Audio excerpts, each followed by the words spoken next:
Let's spend about half of that time on continuing wrapping up the modern structure and picture relative to commerce and vessels floating on the Sea of Commerce.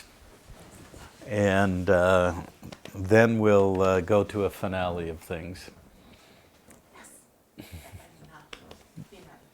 Okay, so 1933,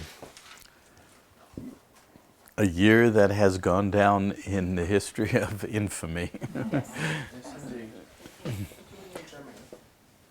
Including Germany. Yeah.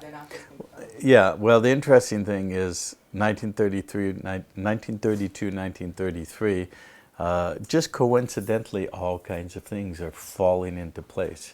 You know, there's a period of about 6 to 12 months where all of these things start happening.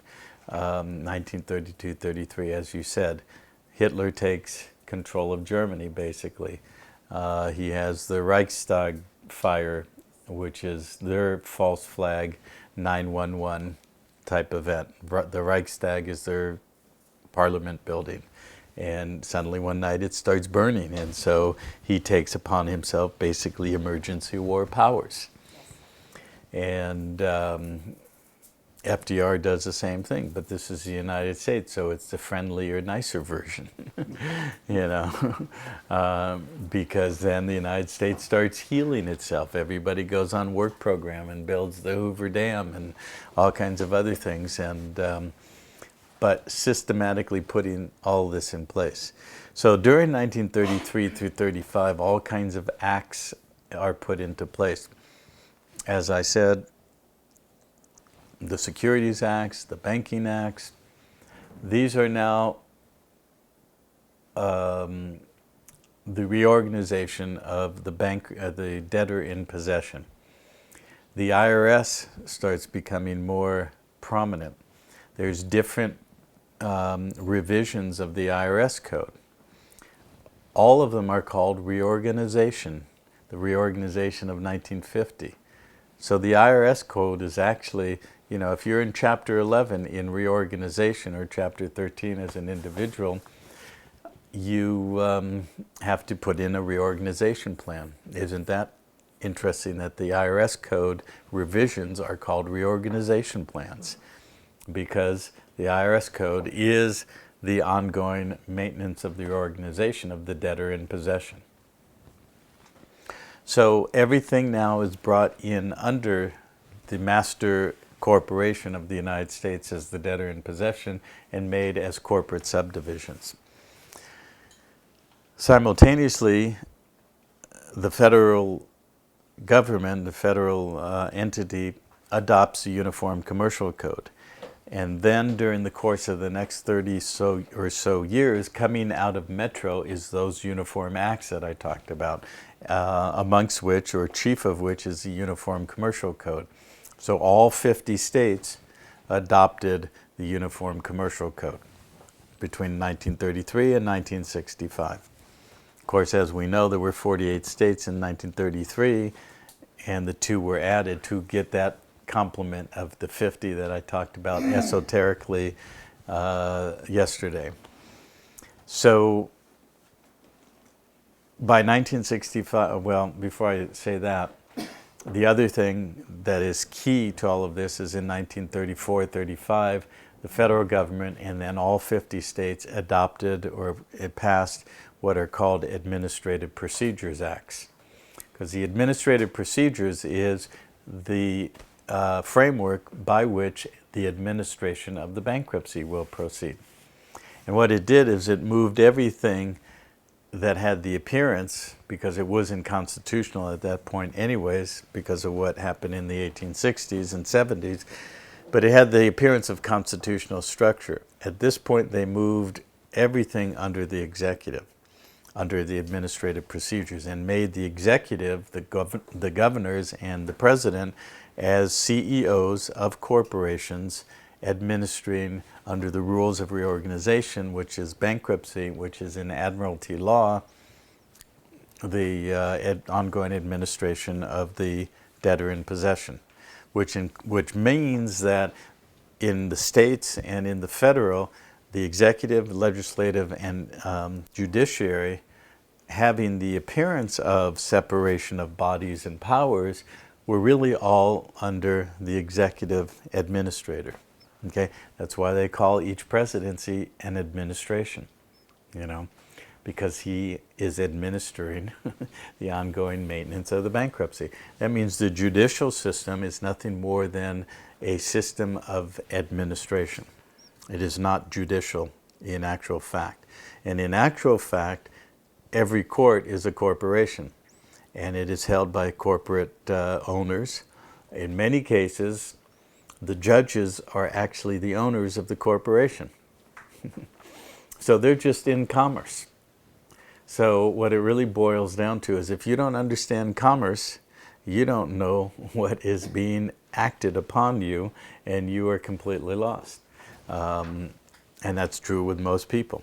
So there's very basic fundamentals, and I'm just going to outline the basics because it's a large subject, but it's a continuing subject of education that as you progress, if you choose to take this path of becoming educated, what you want to be is a master in commerce. You want to be a creditor in commerce, because when you're a creditor, you have standing. When you're a debtor, you don't have standing.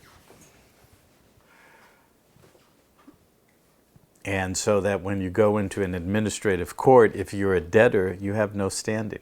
That means when you're represented by that foreign agent, that bar or attorney, you are actually officially recognized as being an imbecile and being incompetent. Okay? So if you have a mortgage, you are a debtor. Well, yes, for sure. Now, that's an interesting question. Yeah, it's an interesting question. It has to do with the fact that another requirement for a legal contract is equal consideration, right? Yes, and that's so true. if they give you phony money for your real property, it's an illegal contract, right? Well, yeah, and it goes deeper than that. Yeah, it goes deeper than that, but we are not going to go into that now because that's too much of a subject. The point But is, though, that there's no justice per se. right, it's just settlement. It's settlement of accounts. Okay, but what I am going to address is you ask about a mortgage. I'll use this nice, clean yellow pad. Mort. Gage. This means dead, and this means pledge or oath. So a mortgage in French means a pledge of death. Okay, you bind yourself to something that's dead. Now that's an interesting concept that it took me in learning about commerce for the last 10 years, a long time to actually complete and understand. So I'm going to give you the benefit of 10 years of digesting all of this in the next couple of minutes. It's very simple. When the baby is born, see, remember, we're in admiralty now, in bankruptcy and so forth. Let me back up a second. Remember, the captain of the ship is the authority under the authority of the admiral. He is bringing a ship on the sea into port. What is port? Port is a doorway. Okay, it's an entry point. You have a passport because you walk through a door from one jurisdiction to the other. So when you bring that ship into port, you have cargo. Okay, that cargo is bonded in insurance. Insurance is an admiralty maritime contract. So the captain has the absolute admiralty authority. The cargo is bonded by maritime insurance. He has to deliver it to port. If there is an accident or something happens in transit, like the shit explodes, if they didn't if they didn't store high enough, and the ship blew up. The word shit comes from storing the manure for the fuel in transit. Store high in transit. That's where the word comes from. But something happens, you know. They hit rough seas, cargo is damaged. Well, there's something called a bill of lading that that holds contractually the cargo as it was delivered in the original port. So the bill of lading checks in the cargo, it goes into the vessel, it goes on the sea, and it enters the port on the other side. If there's damage, the captain delivers to the port master the bill of lading and a declaration of damage to the cargo. When that happens, the port master arrests the ship. The word arrest is an admiralty term. Okay, so he arrests the ship, which means he seizes control over it properly, you know, not adversarially. He simply, in admiralty terms, arrests the ship, because he must hold that ship in his authority and jurisdiction and not allow it to come onto the land until the insurance adjuster comes and adjusts for the damage and settles it. So once it's settled, he can release the ship, and the adjustment is accomplished, and the cargo can come on land, and the value relative to the damage is settled, and it's done.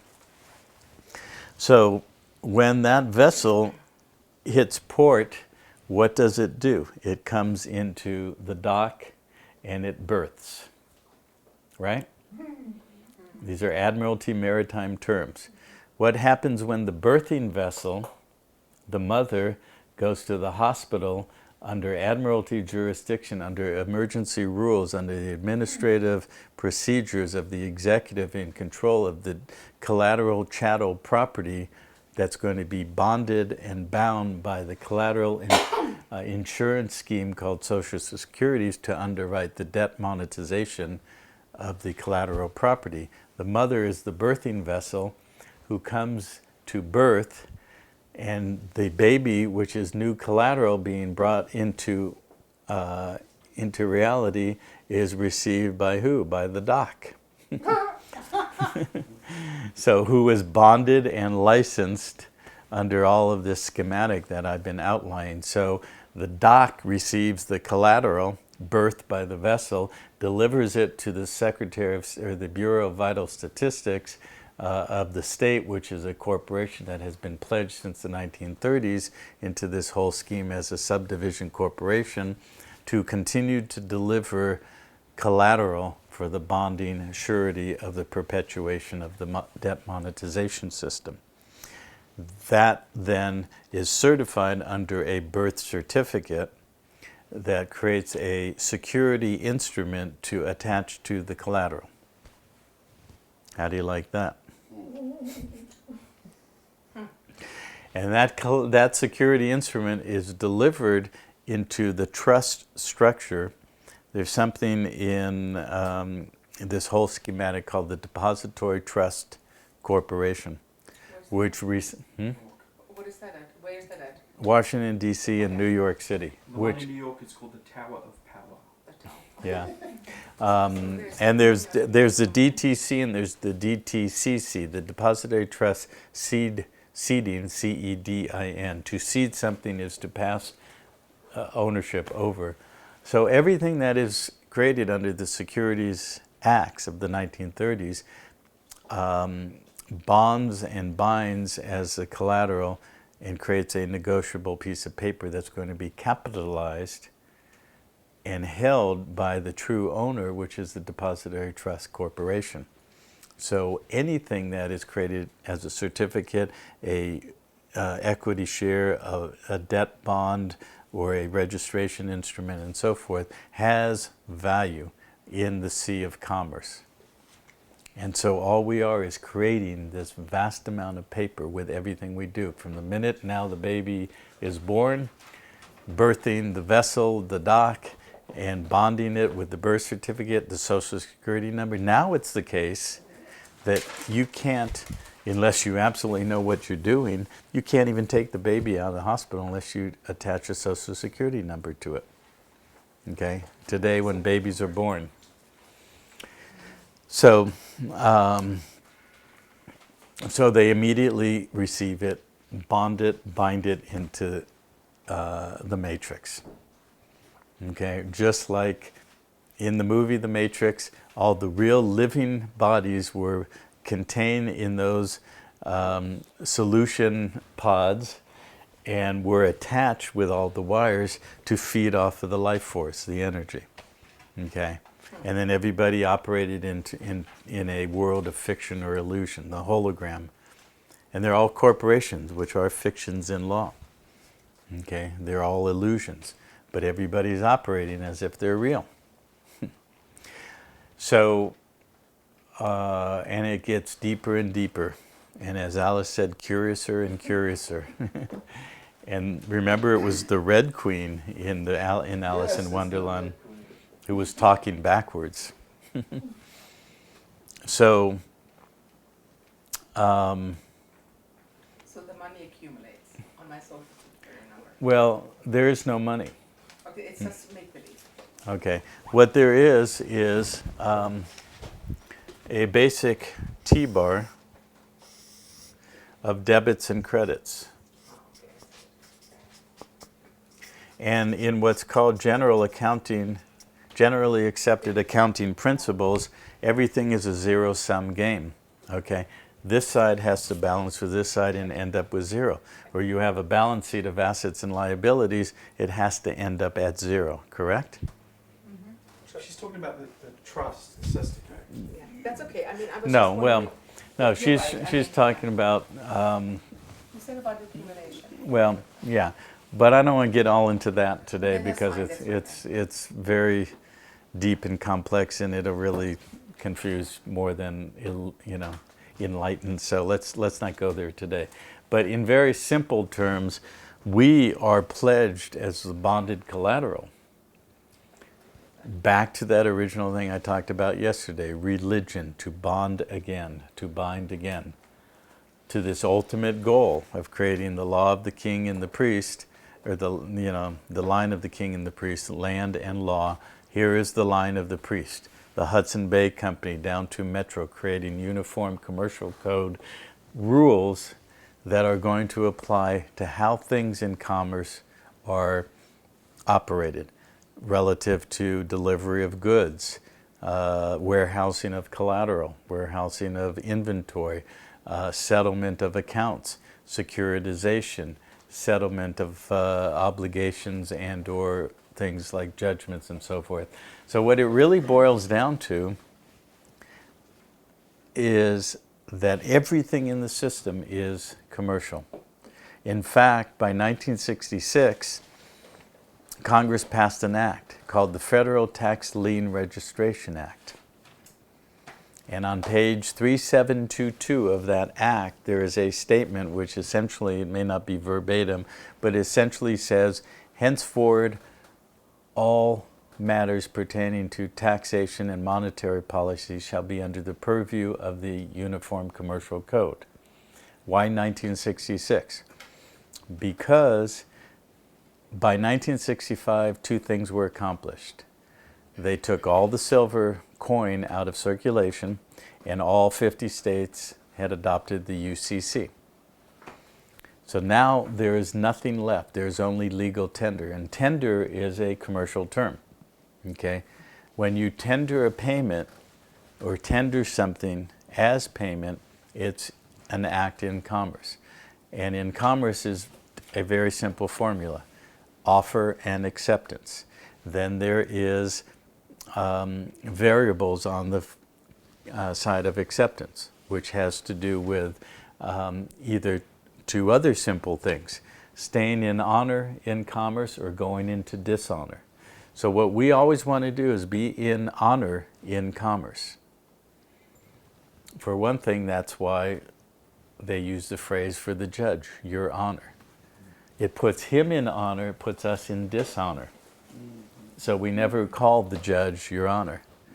We might call him asshole, or we might call him, hey, schmuck, but we don't want to call him your honor. Really? Don't they get mad at you? Well, they may, but that's their problem, not yours. Okay. But see, the court, huh? Yeah, but then they throw you back in the who's gal. Mhm. Sure will. Yeah. But you have to know what you're doing, and you have to understand these rules. You have to understand when you cross the bar, you know how the court is set up, that there's this little wooden gate. That's the bar. You cross the bar, you've entered into his commercial zone, onto his ship. He's the captain of the ship. But there are rules in commerce, and there are rules in battle, because you are in battle there, of how to comport yourself. And then there are maxims of law. For instance, in the one maxim of law says, he who leaves the field of battle first loses.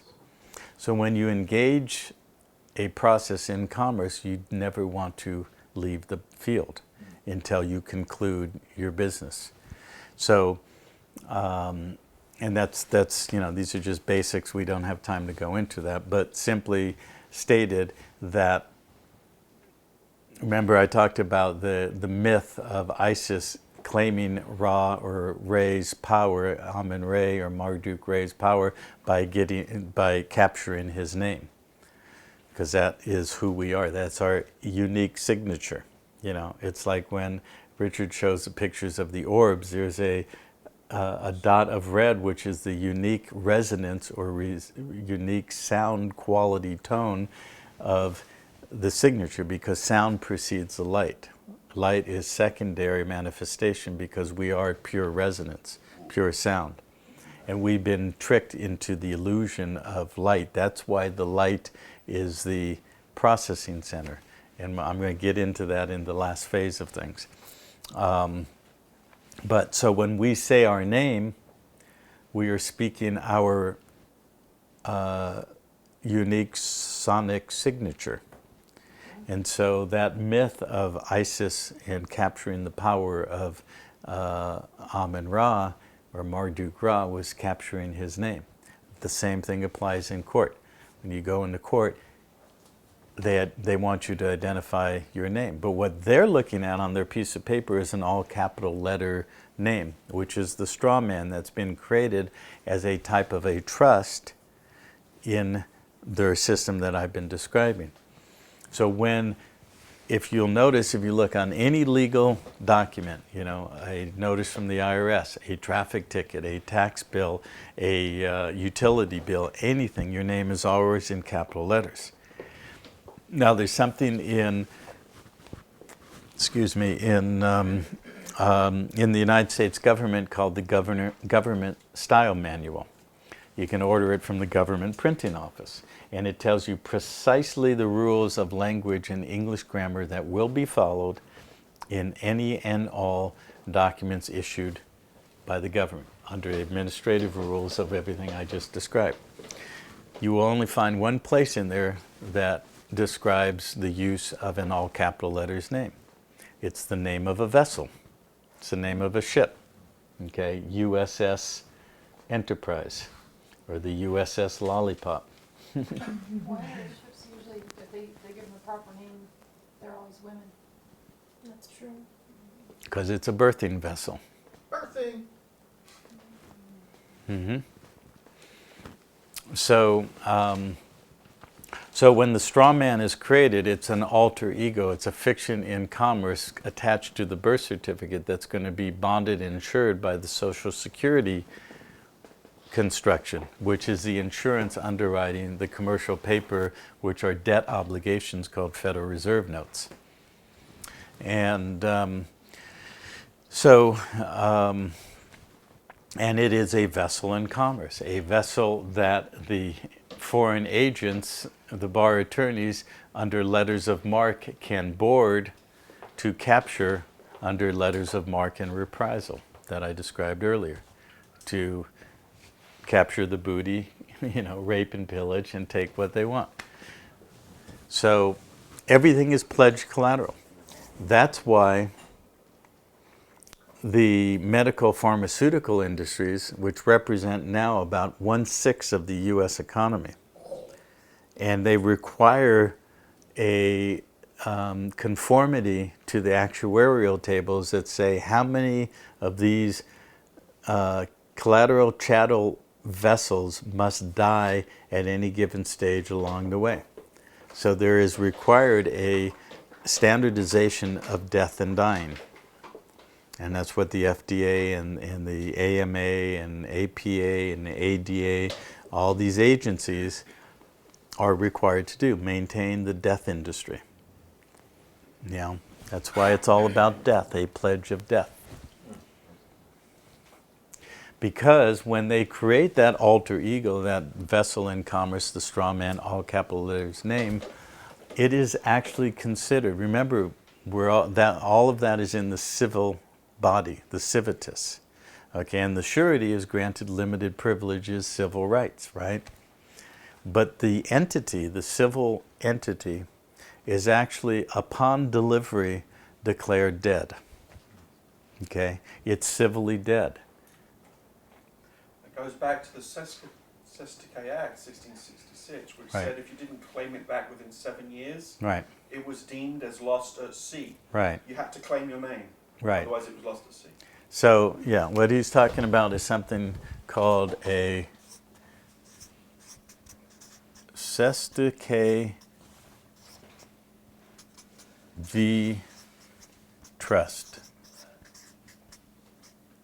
Okay, this comes from the French. Sestakay, it is you that is the trust, and V is the life. Okay, so you're pledging the life into a Sestakay trust, and it goes back to an act that was passed, interestingly, same year that they burned down London and rebuilt it as the City of London. While it was going on. Really? Yes. So what it was is at the time you had sailors and soldiers going off to war and sailing across those unknown oceans who might not come back for many years. A lot of them didn't come back at all. But see, they had estates, so they had to have a way to settle the estate. So they passed the Sestakay V Act, which said that if somebody didn't come back after 7 years, they could settle the estate. Because some of these people held land under what's called a life estate. Well, if it's not known whether that man is living or dead, his family could hold that estate for a long, long time. So they said, okay, after 7 years, he can be declared dead. Okay, so the straw man is what's called a Sestakay trust. Okay, if you look in law under the definition of Sestakay is a trust that establishes that the title is vested in another, well, let me rephrase that. The beneficiary of a Sestakay trust has limited beneficial use of the corpus of the trust, title of which is vested in another. Okay, now what does that mean? It means when the straw man is created, it's a Sestakay trust. An estate is established, and the entity is civilly dead. Okay? This is what's meant by the movies, the Night of the Living Dead. We're all attached to these Sestakay trusts, bonded surety, straw man accounts, and we're all in the land of the dead. Okay, we've been taken out of life and put into the land of the dead. We're all the walking dead. Okay? So, the Sestakay trust establishes a corpus. You know, in trust you have basically a triangle. You have the grantor, you have the trustee, and you have the beneficiary. The grantor grants something into the trust. The trustee holds it under fiduciary capacity for the benefit of the beneficiary. So all of our straw man accounts are a Sestakay trust with the beneficiary having limited beneficial use of the corpus. So we're working our entire life creating the wealth, all of which goes partially into the trust, and often most of it is basically sucked up through the monetary construction, in which taxation, interest, and inflation takes all the wealth out of the system, and we're just on hamster wheels. But we have limited beneficial use. We get to live in the houses that belong to the royal estate. And if we don't keep producing, then we're kicked out. You know, but now we're in this contracting economy because there's no credit left. They've sucked it all dry. There's nothing left to remonetize. So, you know, they're claiming the corpus of all these trusts. And they're all being bought up by corporations and foreign entities and all the rest of it, so that we will be completely dispossessed of any capacity in this land. Okay, unless we do something different. So we as a beneficiary have no power. We cannot do anything, change anything. So then when they arrest the vessel, they bring it into court and it's going to be settled. You know, an account is created. New public funds are created by creating more debt obligations, and this gets into how taxation works and monetary structure. We won't get into that. But suffice to say, what I quoted, henceforward all matters of, you could have just asked me, I would have done it. Taxation and monetary policy are under the purview of the Uniform Commercial Code. So it's all under the Commercial Code. So, did you have a question? No. Okay. So let's return to that for a second. Honor and dishonor. When we are, so everything in this system is commercial in nature and is an offer to contract.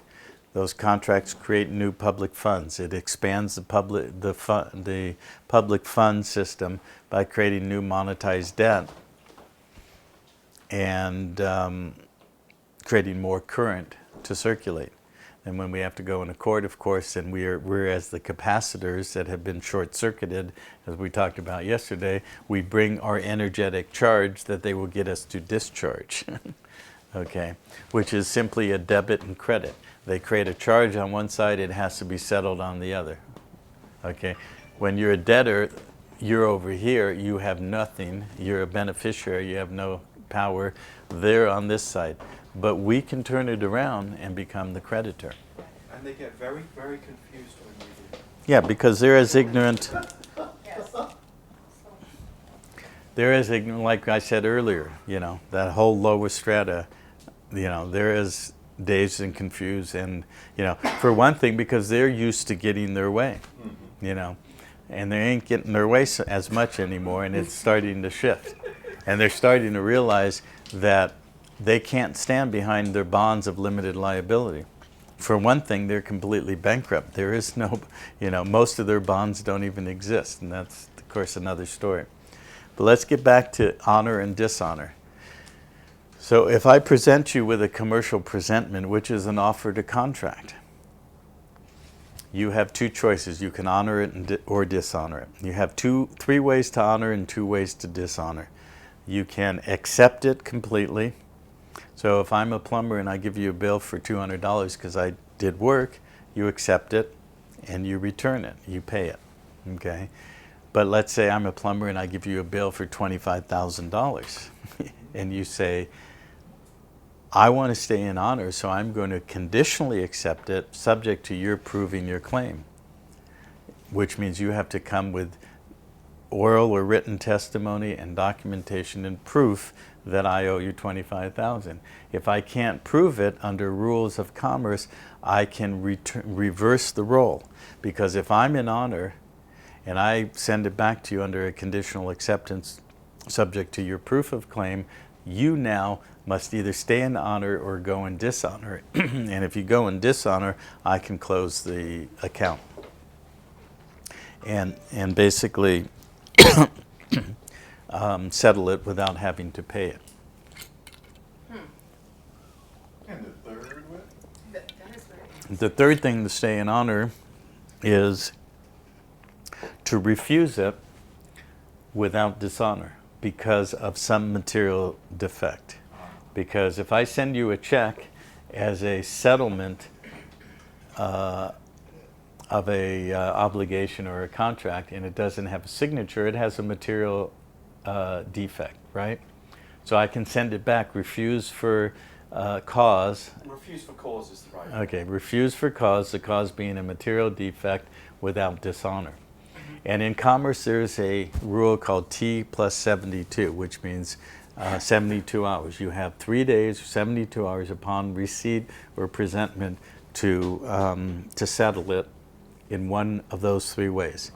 If you don't, you start to go into dishonor. You dishonor by either rejecting it out of hand or remaining silent. So if I send you a $25,000 invoice or a bill and you throw it away because it's ridiculous, I can then continue to follow the rules of commerce and send you a notice of fault and an opportunity to cure your fault. You're in fault and potential dishonor. Okay, and under the rules of commerce, you can do that 2 or 3 times, from a fault to a default to a dishonor, and then close it and create a default judgment against somebody. And this is how we turn things around and use the rules of commerce and turn ourselves into creditors instead of debtors. Because the straw man is the debtor and will always be the debtor. It's a fiction in commerce, and it's on the debit side of the ledger. But we're the surety, we're the bonded surety, but we have the capacity to be the creditor because it is our credit that creates everything. Because remember, we go back to HJR 192 when I said when they took lawful money out of the system, they had to give us remedy. That remedy was the fact that we were going to continue to underwrite the debtor in possession in the United States by providing our continuing unlimited credit, because we have unlimited credit. And in that system, we are actually supposed to be prepaid, which means we don't have to pay for anything, because they're using our credit to create their monetary system to create all of the wealth. You know, so if a municipality says, okay, we're going to create a bond to build a bridge or a school, they have to take their statistical numbers, how many people are living collateral credit providers are in the municipality to settle the bond. Gets kind of heady, doesn't it? Not really. A couple more words there is we're taking control of the store man as the authorized representative. Right. In Commons. Right. Would this work without deficit spending? Don't even go there today. All of that is illusory anyways, and you know, but see, they're creating the debt, the deficits, all the rest of it based on going back to the 14th Amendment, that when they're operating in their system that we've agreed to, unless we timely and properly object to it, then the 14th Amendment says that they can continue to create debt. And we could have unlimited credit to fund that debt. Right, well, yeah, basically. But again, there's more to it than that, so we don't want to go there today. So, but the basic is that this is our ability to remove ourselves from the attachment to this lunacy, which is what it is literally. Remember, money is a lunar cult. Then you go to that. I mean, I don't think we're going to go here, but because we're not actually dealing with money anymore, then we actually can start using instruments to discharge debt, which is a whole Right. other area. But Which is what it's insane. It's Yeah. insane. And what's really insane is we've been doing this, you know, in one form or another, many of us, over the last 10, 15 years, getting better and better at it, and getting to the point where they are starting to go insane. Okay, because they're not, it's not going the way it's supposed to in their automatonic pre-programmed system. And at the same time, people who are very skilled and qualified are removing judges from the benches. They're applying and executing on liens, taking judges' pensions, all kinds of things. And not just judges, police officers, courts, police departments, etc.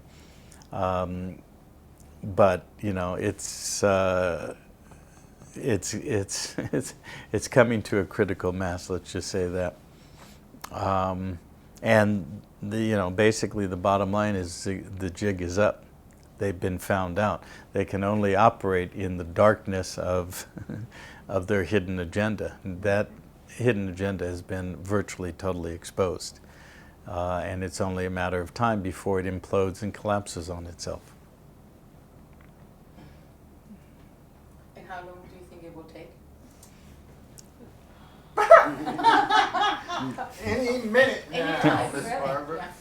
I 24 mean, hours? It's happening as we speak. Yeah. Right, I mean, I just would like to let you know, I read in the paper yesterday and today about Obama negotiating our national, budget crisis.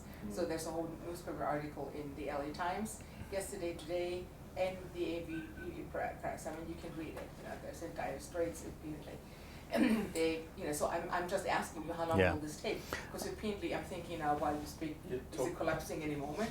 Yeah, no, it's happening right now. You're talking about fiction. Yeah, and that's also it too. That anything in the news is completely. It's under Air Goebbels' Ministry of Propaganda. My God.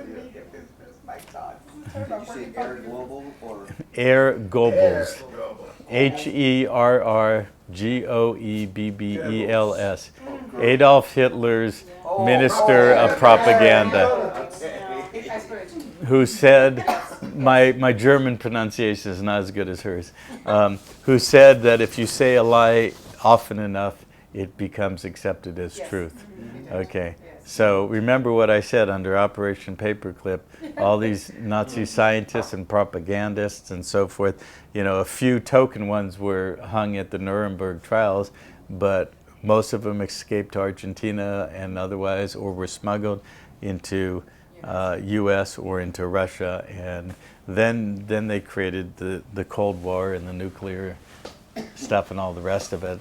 But in the meantime, they were all working on the same team and just continued pacing forward. So let's leave. So when this collapses now, what we are heading for? This is what you said. Sorry, I No, just would like to. I just want to ask a question. So whose debt is it? Yes. Take mine. Yeah, it's not ours. It's the United States and the Federal Reserve. Okay, it's a corporation. So when we severed the tie and the presumption as being the collateral and the surety, at a certain point it will all implode on them. And it's all an illusion anyways, it's all fiction. But they have that, this is the great work of the ages. Remember my flyer says, what is the great work of the ages? The great work of the ages is the secret societies and the cult of Atan and everything we've been talking about for 2 days, to deliver at the end of time, bring those two lines together, to own all the land and all the people and bind them to a perpetual system of law, statutes and codes, private law that we've consented and agreed to. Well, one of the solutions is very simply, remove your consent. Okay? You can do that right now. Anybody interested in doing Yes, that? absolutely. Join, I want to repopulate the republic. Yeah, and then repopulate the republic. Yes. Okay. Well, we've all been living lives over and over again and being cycled through time loops and reprocessed, as I said, creating this illusion of, the rewards in heaven and all the rest of it. And we keep on binding ourselves by oath and vows and agreements to all of this. So you can start by simply rescinding any and all oath, vows, agreements that you've ever made through all time and space, except for anything that's currently still in alignment with your true self. For example, if you have a commitment in your marriage and you want to retain that as a binding oath for now, maybe later you don't, but so that's still valid. But if you were a monk in the 12th century, for example, and you took a vow of poverty, energetically that's still attached to you. Really? Okay. That explains it. Yeah. It's still attached. Come on, baby. And there is that spiritual material dialectic of saying, if you're going to be spiritual, you can't have materiality. So become a monk, and you're going to be closer to God by taking a vow of poverty. Well, we'll leave the wealth to them while we're in this pseudo, illusion of heaven and its rewards. So we will become, renunciates. We will renounce all material pleasures, luxuries, etc. Well, if we are eternal beings, then don't you think, and if we create by the resonance of our declaratory sound, starting with saying who we are. That's why they capture your name. In court, when you board their ship and you cross the bar, the first thing they say is they call the name of the defendant, which is the all caps corporate fiction, and they say is Kenneth Cousins here. Now they're looking at their piece of paper that says this is a corporate fiction, a vessel in commerce. And if I say yes I am, then I've just traversed into presumption that I am one and the same as that debtor in commerce. So how should you respond? See, I'm here in regards to that matter as the authorized representative. Wow. Okay. In regards to that matter as the authorized representative. Right. And I'll say, and what Okay. is your name? I did ask him what their name Well, my mother calls me Ken, and when she's mad at me, she calls me Kenneth. Well, may I have your whole name? No, sir, actually, I would like your name. What is your name? Well, it says right there. Well, I would like you to read that out for me. What is your name? My name is Joe Smith or Judge Smith. I said, I'd like your full name. And you wait until he gives you your full name, and then you say, thank you, I accept that offer. Now, you've just captured his vessel. Easy. And he says, back in the who's gal are you? Huh? And then he says, you're back in the who's gal for being a smart ass. No. Yeah, I bet you there are judges that would try and push you to I've contempt. been in this court in a lot this last year, so I. Right, I understand. But see, you ran into court and you volunteered to be presumed one and the same as the debtor. Instead of standing as a creditor in commerce who is exempt from levy and prepaid in the system. Exempt from levy means that they have no ability to apply taxation in that reorganization scheme under the IRS reorganization code. Okay, that means you are not taxable. So how do I do that? Hang on one second. So you study and you learn. Okay. Because there's no money, there's only offers to contract to expand public funds, which are monetized debt. So remember, under the UCC, all matters pertaining to taxation and monetary policy under the Uniform Commercial Code, which is nothing more than offers to contract under acceptance rules or honor and dishonor, as I just described. So what that translates to is when you are given a traffic ticket, a citation, it's an offer to contract. You accept by signing it and not returning it conditioned upon proof of claim within that 3-day or 30-day period or at any time. But you can do that. But say you don't do that, you have accepted a contract to expand public funds. Now, it appears that there's an amount of a fine, $450. That's the tax. But if you're exempt from levy, you don't have to pay that tax. Okay? You can accept that contract and return it for settlement and require them to pay the tax. You can actually require them to pay the tax, the police officer who wrote the contract. Okay, you can revert the taxable income back to him because you're creating new funds by creating, it's all what's called negotiable instruments. How do you keep Okay. your driver's license in the meantime? I don't have one. What's a negotiable instrument? Under the rules of commerce, it's created by a maker or a payor, a payee, and an endorser. What happens, say, for example, you write a check. You think you have money in your account, right? You don't. When you gave it to the bank, it's their money. You don't have any. But you have a ledger entry that appears as if you have money. So you write a check and you give me a check for $100. I turn it over and I endorse it. Payer, payee, endorser. Now I give it to my bank as my fiduciary to settle the account, which goes through the Federal Reserve System and the DTC and settles it in a debit-credit relationship. Debit, credit, zero sum, the account settled. Okay? So, and it goes on and on. I mean, it takes a lot to learn this stuff, and I'm only, as far as I'm concerned, just really getting a grasp of it over 20 years. But you know, I'm giving you the distillation and the benefit that you don't have to grind through the last 20 years that I did, and have a foundation. And that's the whole purpose of this, is to have both a practical foundation for understanding this and understand the options and solutions. First and foremost, as far as we're concerned, Jason and Paul and I, is to come into the Republic, because we re-inhabited the Republic last year, you know, which we talk about and so forth. And I think Leo's now in the Republic, right? Yes, he is. Yeah. So, because we have reestablished the only authority, reasserted the only authority that has the ability to bring law back to the land and remove this overlay of this sea of commerce and this vessels and admiralty. You know, they went so far as to, remember the Administrative Procedures Act, the highway patrols of each corporate state are under the Revenue Department. Why? Because they cruise the rivers of tar as the ingress of the admiralty onto the land. So the federal highway system is considered rivers of tar flowing on the land so that they can ingress, you know.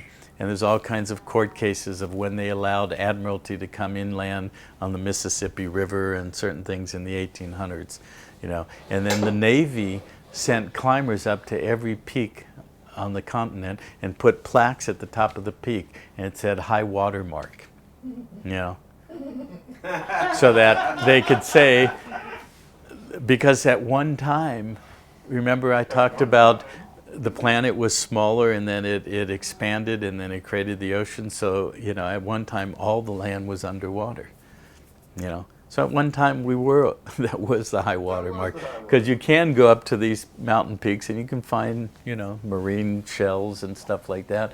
So they claim it as, you know, high water mark and say that we're all underwater here, you know, which is of course an absurdity, but if we don't object to it, then. Do you have to renounce your citizenship to be part of the Republic? No. But it depends what you define as citizen. Yes. Do you want to be a U.S. citizen, or do you want to be an American national, a living woman on the land in the Republic with declaration of sovereign rights and jural capacity? Jural capacity means you have the law. We are the law. If you have the law, then you could constitute your court of record as a sovereign, as I described earlier, under the Magna Carta and all the other stuff that I've been learning and teaching people, how we are the law. And we are I want to do that too, so I want to be, you know. Good, You just okay. have to let Talk to know. us afterwards. Yeah, Yes. this is, remember, I'm framing it out. I'm giving the practical basis of how this has all arrived at this point. And I've given you, you know, what's the title of this seminar? How does it all fit together? You know, both sides, the material and the seen and the unseen, the material and the spiritual, the integration of all of it as who and what we really are, okay? Can I just ask you, you said before that we are supposed to let go of all our contracts, you know, going back maybe being a monk in the 12th century. The only thing I didn't catch is what you said afterwards, how to do that. Okay, well, let's do it now. Okay. Everybody want to do that? Yes. Okay, it's a rescission of oaths, vows, and contracts. Okay, so repeat after me. Precision. If there's anything I say that's not in alignment with you, don't say it. All right. Okay, I hereby I hereby revoke and rescind any and all oaths, vows, commitments, energetic ties, contracts, written or oral, that I, as a living being, in my true capacity, have ever taken upon myself, in this life, or any other life, that is not in alignment with me, here and now. They are hereby revoked, rescinded, and canceled ab initio. They are hereby revoked and rescinded ab initio, which means to the beginning, nunc pro tunc, which means as if they never were. Non-proton. Nunc pro tunc. Non-pro-tunc. Additionally, Additionally, I forgive myself for accepting and allowing any and all illusions, constructs that I have agreed with or bought into that have supported the illusions of all that I have learned this weekend. Okay. What that means is we will get into the last phase of the weekend. Self-forgiveness. Okay? Because we are either a master of our own creation or we are a victim of it, right? Or victim of somebody else's creation. If we see something outside of ourselves as the causative factor that did something to us, our enemy or that which has caused harm or perceived harm to us, that that is to blame for the condition that I am currently in my life, then we put our power and authority outside of ourselves. So if somebody does something to us, we say, okay, I will forgive you. Well, if you forgive them, that means they had the power to create it. Okay? But if you know that you created everything by accepting and allowing vast amounts of constructs by the incremental illusions perpetrated by our friend Mr. Anu, by and through our journey through time, as we, as vast, eternal, multidimensional, unlimited beings of creation, continually compressed ourselves into more and more limited reality based on lack and limitation and perception of separation, or the belief in separation, well then we have no power. If we have no power because something outside of ourselves is to blame, or something did it to us, or something owes us for something, or we need to forgive something or someone, then we can't change it. Okay? So that applies to our friend Anu and Enki and Enlil and Marduk. It applies to the U.S. government. It applies to the Bushes, the Rothschilds, and everybody else. Okay? So for as long as we stay in that mode, we're victims, and therefore we're not at a directive principle of cause of creating our own reality. But if we accept that we did create it, and we forgive ourselves for creating it or accepting and allowing it, then we literally have the capacity of recreation.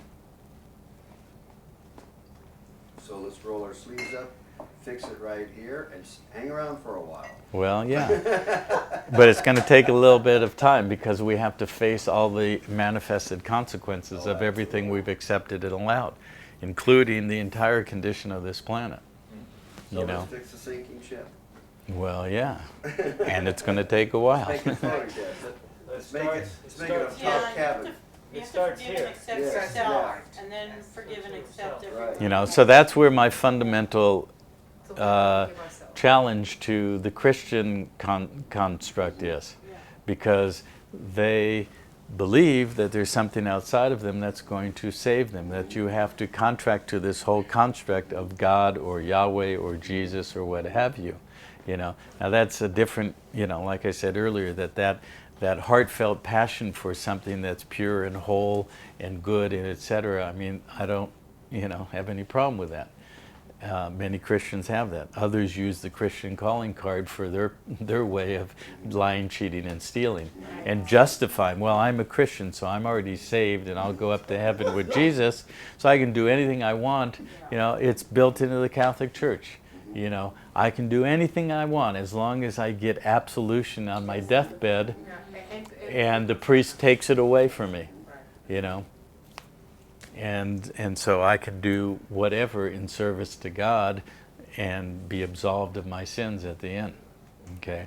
But who is sin? Remember, that's just another name for the moon goddess. Right, You know, it's just a lunacy, the lunar cult of self-delusion, Mhm. you know. Right.